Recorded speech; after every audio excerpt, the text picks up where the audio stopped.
office because we doing it. And whatever.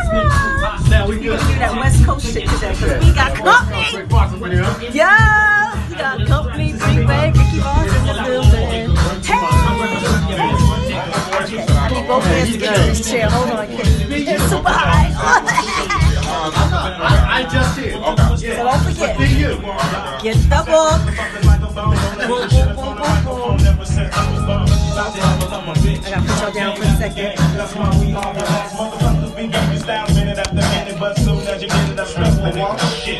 Scooter, what up? Hi, baby. Burgundy locks, head down. Oh, no, just sweet. Thank you. They hooked me up. I got my shirt, which y'all gotta see. Thank you, Rick.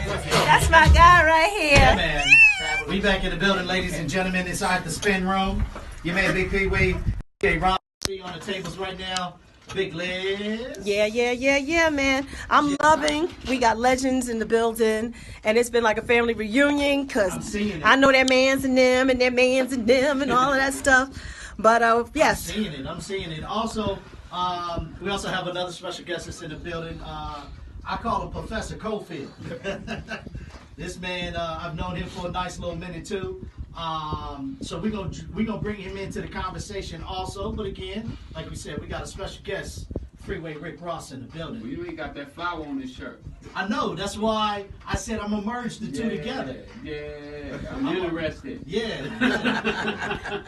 Yeah. That's why I said I'm gonna merge the two together. I said this is a perfect opportunity. No doubt. And like I feel the same way you feel on bringing your people together, that everybody works together and everybody can stack at the same exact time. Yeah, we stronger together than we are separate. And I told my man Dwayne, I said, you know what? I told him a long time ago I was gonna have him on the show. Yeah. And I said, this is a perfect opportunity to bridge the gaps right here.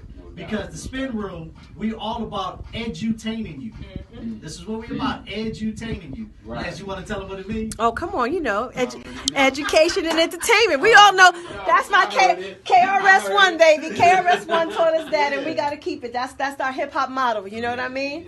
We got to take this platform and try to uplift the people. I mean, we got so much trying to tear us down right now that somewhere there has to be a light. You know what I'm saying? To shine and say, hey, we can do different. We can do better. Most definitely. So it's so funny. Something I did not know until we were sitting in the hallway chopping it up, that you do management. I did not know this. Yeah, you got to do management if you're gonna live in this world. You know what I'm saying? You got to manage people. But wait. Managing. Yeah, let's go back to the beginnings. When I say alcoholic, Send Anita Baker. So can you take us there and then bring us forward to the management? Yeah. Well, and it's in the book, man. I used to play tennis, so this guy named Otis Smith used to pay me to play tennis with his sons, and so when I come up one day, I'm doing real good. I'm feeling like I'm on top of the world, and I hadn't been around tennis for about 5 years. And this one day, I was like, man, I just want to go out. I heard the pros was in town, so I'm going to the tennis courts, and I was sitting there, and I saw little Otis playing tennis, and I saw a fight about to erupt. So Otis was my boy. Like, this dude bought me tennis shoes. You talking about you gonna whoop him? Right. So I took care of it for Otis. I got him out of the situation, and after that, he started talking to me about this lady that could sing. That she was like a mockingbird. Like, the voice was the best voice he ever heard, and I don't even know what the guy did. You know what I'm saying? Before today, I just know he used to. When he used to come get me to go play tennis with his sons, he'd pick me up in a convertible Rolls Royce, or it would be the Benz. Right. And I'm only like 15, 16 years old, so I ain't got enough sense to say, man, what you do for a living? Right. So now he started to open up to me because I'm a man. I'm about 22 years old, and he's starting to talk about, I'm in the record business. I found Rick James, and I got Johnny Taylor signed, and Chapter 8, and he takes me to his office, and he got gold and platinum records, and I'm like blown away. I'm like, oh man, this is my escape from the drug game. And it just started from there, and the artist that he was telling me that he had was Anita Baker. Wow. Ain't that about something? Yeah, Anita Baker. Anita Baker. And so you made that call, and the connection kind of happened because of you. I gave him that bag. He needed But tell them how the Alcoholics came into your life too. That whole loud music, whether it was Steve Rifkin or E. Swift and all of that crew. Well, me and Harry O was Sally's in MDCLA, and Harry O was working on his wife Lydia's album, and he started me reading the Variety and the Hollywood Reporter and Rap Pages, and because he was already in jail when I got to jail. He had already been there for a while, but me, jail was new for me. Right. I don't know nothing about jail. I don't know how to do time. You know, I'm totally lost. So he took me in as a cellie, and he started lacing me up. You know, like, this is what you should be doing, and this is what I'm doing. I'm finna do some rap stuff. And he started laying out how my conception had literally, like, slid up in the rap game. You know. And the funny thing is, I work with Mike's daughter. Oh, is that right? Yeah, at the beat back in the day. Mike grew up with us, too. Yeah. I'm saying, it's a small Mike's world, that man. guy. Yeah. And basically, Harry had designed a game plan from what Mike Conception had been doing Right. in the record business. And he started telling me about it, and I was like, after reading the pages, I was like, man, you know, Dr. Dre and Eazy-E is squabbling. Why you don't get Dre to do a record on your wife, Lydia? And that's how the Death Row situation started. He started looking for Dr. Dre to do a record on Lydia. Not to start Death Row. It wasn't even about starting a label with them. He already had Godfather Entertainment that he was going to start.